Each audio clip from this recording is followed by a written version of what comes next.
Hey everybody, I'm Dave, and I am back to build a little bit of Lego.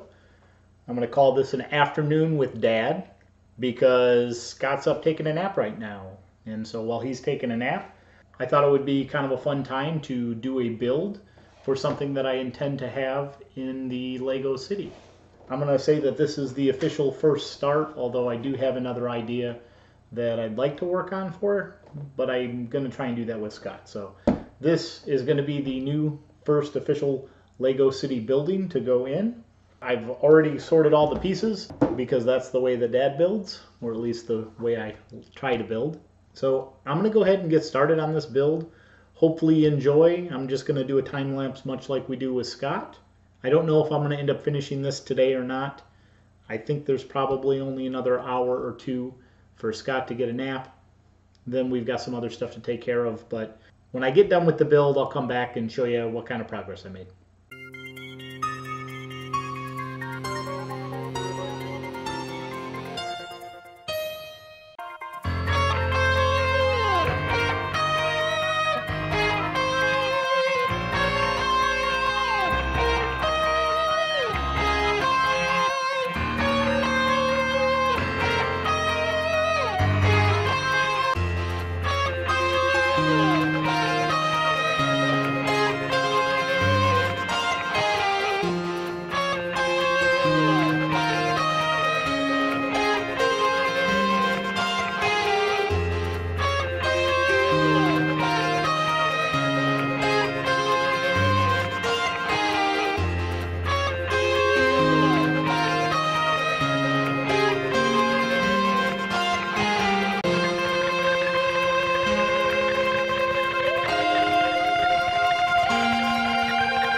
All right, everybody, so this concludes the afternoon with Dad while Scott naps.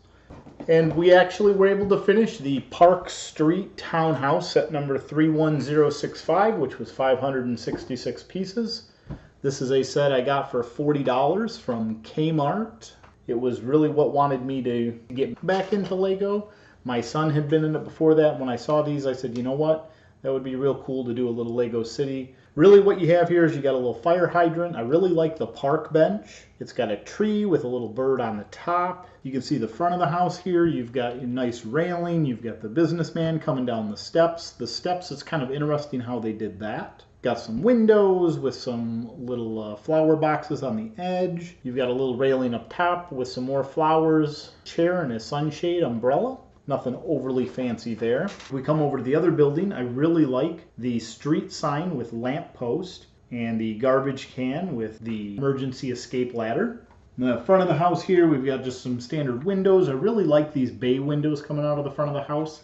I think that they add a lot to it, and honestly, it kind of reminds me of the house I grew up in, which had those. Got a little planter box hanging off the front there as well. You've got some roofing.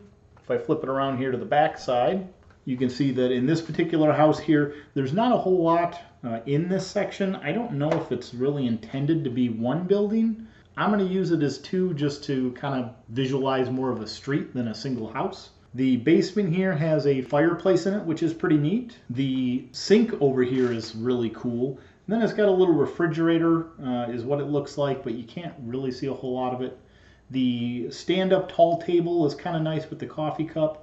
Television on the TV stand I thought was a really interesting way to do that. And then over here you've got a little basic couch. I like how the top, for access to the bedroom, they do have a large window that in essence opens, almost like a garage door opening. And the bed ended up being a pretty nice little build. Not necessarily a whole lot of playability, but relative to a Lego City center, I think it's going to be a really nice addition. We've got the little scooter and the girl with her, what I'm assuming is a poodle. I think this is going to be a great first edition. I believe we can say that Lego City has officially begun. I'm going to talk with Scott and figure out where he thinks this belongs. Thanks everyone for stopping by. We'll give you an update after we get this placed, I think. Maybe we'll get one or two more things added to it as well first. Thanks everyone for stopping by. See you next video. Bye.